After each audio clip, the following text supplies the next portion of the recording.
Tahu nggak sih, dalam hidup ini lebih banyak hal yang sebenarnya bisa dicerna akal sehat. Termasuk nih, ada sebuah pertanyaan yang menggelitik sebenarnya yang pernah saya dengar. Jadi ada orang, dia bilang pernah main game. Hanya sekedar main game. Tapi kenapa rezekinya di rumah makan yang dia punya malah tambah bagus?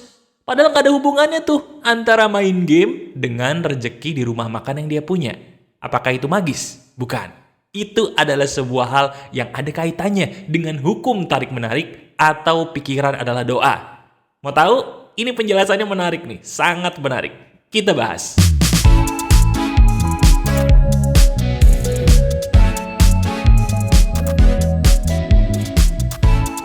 Halo teman-teman, apa kabar? Ada saya kembali Aryan Surya, sahabat baik kamu dari Pagar Kehidupan di Podcast Pagi. Betul banget. Pertanyaan yang tadi saya tanyakan di bagian depan itu sebenarnya adalah sebuah hal yang sering disalah tafsirkan oleh banyak orang. Mentang-mentang nggak ada hubungannya langsung diklaim sebagai magis atau sihir. Sihir itu ada, magis itu pun juga ada. Tapi untuk hal ini, itu bukan magis. Itu bisa dijelaskan secara ilmiah loh. Nah, sekarang, tanpa banyak basa-basi, saya akan langsung aja memberikan kamu sebuah ilmu emas kali ini. Ini emas banget. Terutama kalau kamu mungkin suka dengan materi saya yang berkaitan dengan hukum tarik-menarik, The Secret maupun pikiran adalah doa. Nah, ini ada kaitannya dengan itu semua. Tanpa banyak basa-basi, izinkan saya untuk memberikan kamu kembali ilmu daging di hari ini mengenai pikiran adalah doa. Kita bahas. Sekarang, saya ingin coba kamu bantu saya untuk berpikir. Ya. Menurut kamu sendiri, apa yang membuat rezeki teman saya tadi yang bertanya pertanyaan itu menjadi bagus seizin Tuhan? Apa menurut kamu jawabannya? Apa jawabannya? Betul, karena Tuhan menghendaki. Saya setuju sama kamu. 100. Tapi, hukum Tuhan adalah kitanya dulu harus berusaha. Baru Tuhan mengizinkan. Setuju? Salah satu usaha yang Tuhan kehendaki bagi setiap manusia adalah manusia itu harus merubah dirinya sendiri. Baru ridho Tuhan mengikuti. Setuju sampai sini? Nah, sekarang berarti pertanyaannya, usaha kita sebagai manusia tuh apa? Supaya rezeki Tuhan itu bisa bagus. Kenapa teman saya tadi hanya sekedar main game, kok bisa rezeki rumah makannya jadi bagus? Kenapa? Jawabannya sederhana, teman-teman. Ini menarik. Dengerin deh. Sebenarnya, yang Maha Kuasa itu sudah menciptakan semesta raya ini begitu sempurna, teman-teman. Ada salah satu hukum dari semesta raya yang diciptakan Tuhan ini. Hukum itu sering saya ulang berulang kali dalam video-video Pagar Kehidupan, terutama yang berkaitan dengan hukum tarik-menarik. Kamu ingat? Betul. Hukum itu adalah hukum cermin. Apa yang kita lakukan sebagai manusia, itulah yang akan dikembalikan semesta raya seizin Tuhan kepada kita sendiri. Nah, sama seperti teman saya tadi. Mungkin dia cuma bermain video game, nggak ada hubungannya dengan rumah makan yang dia bangun. Tapi kamu tahu nggak, ketika seseorang bermain game dan dia suka, perasaan apa yang muncul? Betul, perasaan bahagia. Nah, hukum semesta itu adil. Kalau kita memancarkan perasaan bahagia ke semesta raya, seizin Tuhan, semesta raya pun akan mengembalikan hal-hal yang membahagiakan kepada kita. Saya ulangi, semesta raya itu adil. Kalau kita memancarkan perasaan bahagia, semesta raya dengan seizin Tuhan akan mengembalikan lagi hal-hal bahagia ke dalam hidup kita lebih banyak. Itu hukum alam yang diciptakan Tuhan. Nah, itu berarti apa yang dilakukan teman saya tadi itu masuk akal. Dia mungkin memang sambil nunggu pelanggan hanya main video game, tapi dia happy pasti. Ketika dia happy, dia memancarkan energi positif, bukan? Ketika dia memancarkan energi positifnya, otomatis hal yang kembali kepada dia adalah hal yang positif juga. Jelas sampai sini? Nah, sekarang, Mas, kalau gitu Mas, usaha yang paling kita sebagai manusia itu harus lakukan itu apa sih, Mas? Kok kayaknya semudah itu? Apakah itu berarti kita nggak usah ngapa-ngapain, Mas? Gini, saya sebagai sahabat kamu di pagar kehidupan, sebenarnya punya ilmu agak nyeleneh nih. Ini benar, walaupun mungkin menurut pandangan umum, agak sedikit gimana gitu. Saya bagi ya, gini. Dalam mencari rejeki, yang harus kita perhatikan, itu bukan apa yang kita lakukan. Bukan, saya ulangi ya.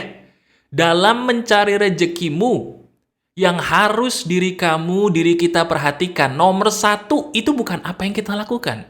Bukan. Yang harus kita perhatikan adalah perasaan apa yang kita hasilkan sewaktu kita melakukan itu. Saya ulangi, biar kamu jelas ya.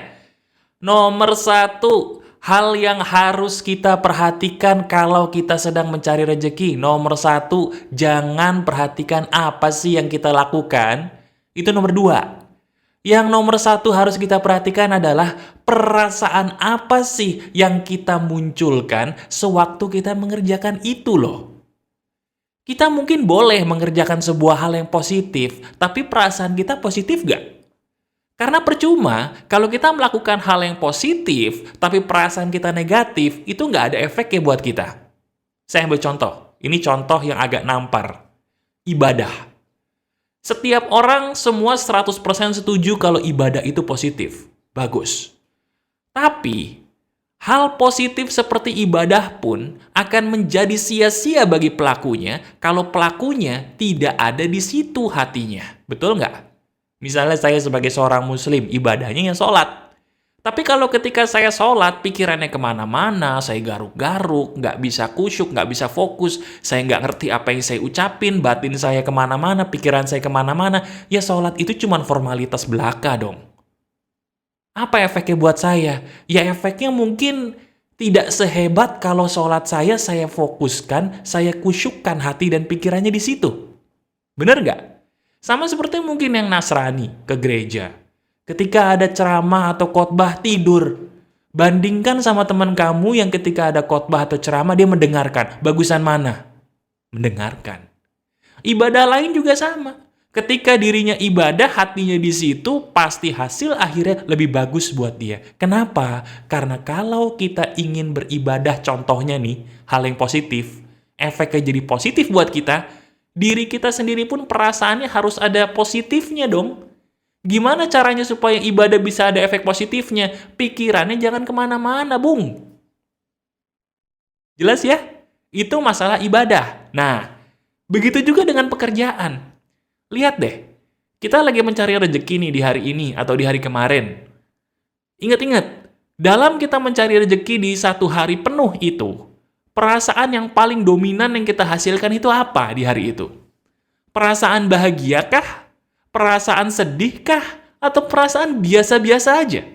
Ingat loh, ingat, hukum alam adalah perasaan apapun yang kita keluarkan atau pancarkan ke semesta raya, itu yang akan kembali kepada kita dalam peristiwa yang sama persis rasanya. Jelas? Saya kasih contoh nih biar kamu semakin jelas. Misalnya gini, diri kita entah kenapa punya kebiasaan setiap pagi ngeliatin berita-berita yang topiknya itu gosip, gibah gitu ya. Bawaannya pengen ngurusin rumah tangga orang lain aja nih, mohon maaf. Perasaan kita jadi gak enak dong. Iya kan? Kayaknya pengen ngegosipin orang, ngegibahin orang. Perasaan yang gak enak itu loh. Itu yang mengundang hal-hal gak enak berikutnya hadir dalam hidup kita. Wujudnya bisa macam-macam, bisa ketemu orang aneh, yang kelakuan yang nyebelin di tengah jalan, atau tiba-tiba ada orang yang nelpon nyebelin ke handphone kamu. Entah mungkin ada peristiwa kamu ngejatuhin makanan yang harusnya nggak boleh jatuh. Atau mungkin kamu ada peristiwa dimarahin sama atasan atau majikan yang sebenarnya itu bukan salah kamu loh, tapi nggak sengaja kamu lakuin. Hati-hati ya, hati-hati. Perasaan apapun yang kita pancarkan itu lebih penting dari apa yang kita lakukan. Karena itu yang menentukan seizin Tuhan rezeki kita sendiri. Nah sekarang gini, Mas, kalau gitu yang harus saya lakukan apa, Mas? Pertama, awali hidup kita dengan cara bersyukur. Bersyukur itu akan memberikan nikmat berlebih kepada yang melakukannya. Kenapa? Karena ketika kita bersyukur dengan tulus, energi paling positif itu keluar dari diri kita. Betul?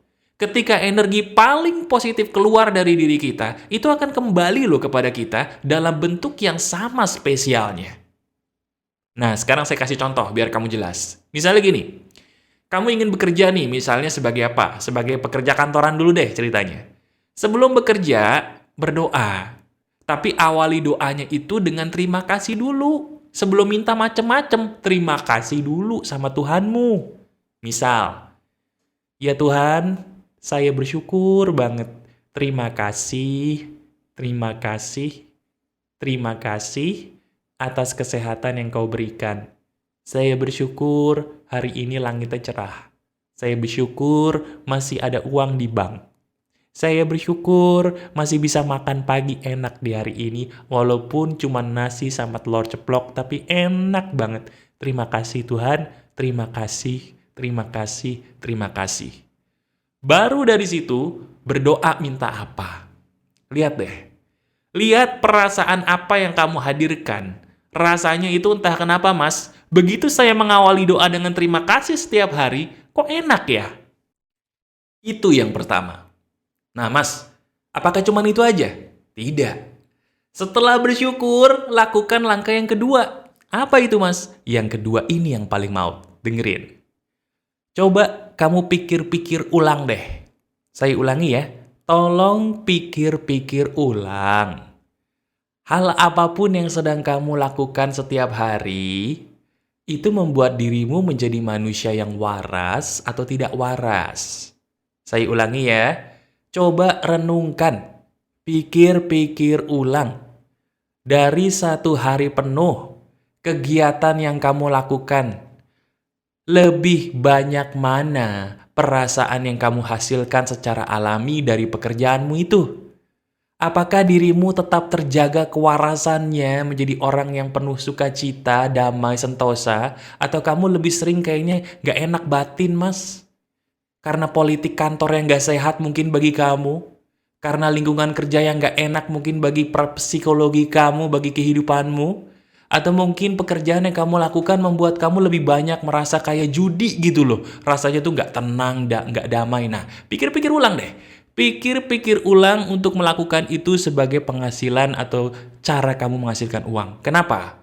Karena hidup kita ini harus didominasi perasaan tenang, teman-teman. Saya ulangi ya. Hidup kita ini harus didominasi perasaan tenang. Perasaan tenang itu adalah nenek moyang dari perasaan bahagia. Itu sebabnya. Jadi kalau kita mau bahagia, bukan ketawa mulu. Itu namanya gila. Bukan. Kalau mau bahagia, ciptakan dulu ketenangan.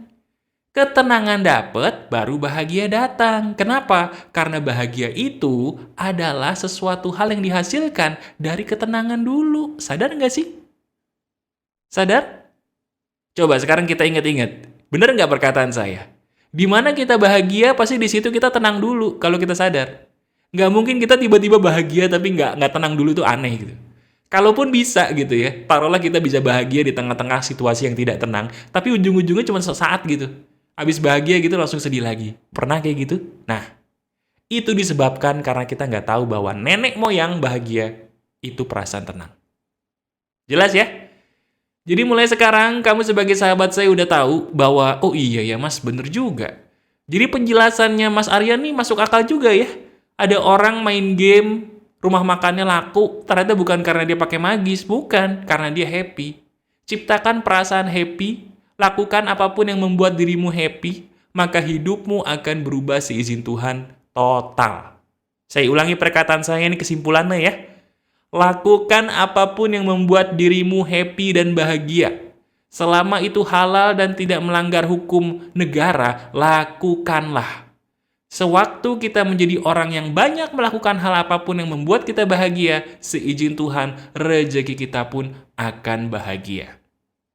Apa yang kita pancarkan ke semesta, itu akan kembali lagi kepada pelakunya. Sebagian menyebutnya karma, sebagian menyebutnya sebab akibat, sebagian menyebutnya berkah dan juga azab, sebagian menyebutnya berkat dan kutukan, semuanya sama. Intinya, dasarnya, apa yang kamu lakukan, kita lakukan kembali lagi kepada kita sebagai pelakunya, hanya dalam bentuk yang berbeda. tapi rasanya sama. Rasanya sama. Jelas ya? Semoga apa yang saya berikan di video ini bisa merubah hidup kamu ke jalan yang lebih benar. Rubah dulu pola pikirmu. Seizin Tuhan, semuanya akan membaik. Masih ada saya, Aryan Surya, sahabat baik kamu selalu dari pagar kehidupan. Tetap keep the spirit, keep sharing, and keep loving. Bye-bye.